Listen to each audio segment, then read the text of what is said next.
Gitterweg get anders met Martijn van Loo. En het woord van u is badjak.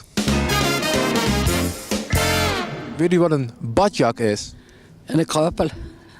En het deugt niet. Ja.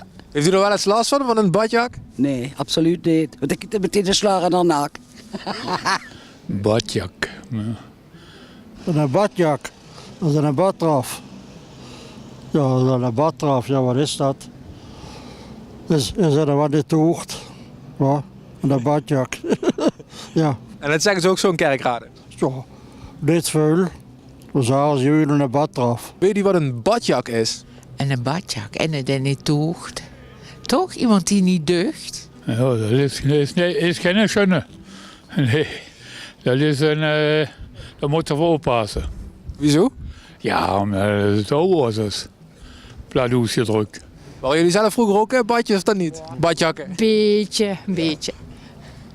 Er zijn wat dingetjes gebeurd vroeger, ja. Was u zelf vroeger een badjak? Nee, absoluut niet. Nee, De leven jong. een lieve jongen. Ja, pis nu. Vroeger niet, maar nu al. Daar is dat liever er vanaf, hoor. Klinkt wel allemaal heel cru, hè? Badjak, rotzak. Ja, maar ja, dialect, vooral het kerkraads dialect is natuurlijk een heel hard dialect. Het hardste denk ik wel in Limburg. Waardoor je dit soort, dit woordgebruik krijgt. Hè. Maar gelukkig vind ik niet vaak meer mensen rotzak, dus ik gebruik het woord ook niet zo vaak.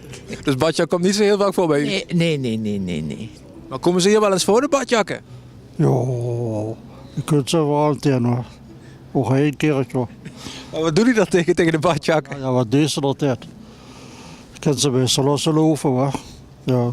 Kruppel, verbrecher, badje, schorm, tuig, schorrimorrie. Allemaal kreten die bij mensen opkomen als ze het over een badjak hebben. Badjak kun je in feite nergens van afleiden en als mensen het niet goed verstaan dan denken ze vaak dat je het over een badjas hebt. Badjak of badjakken betekent tuig of straatjongeren.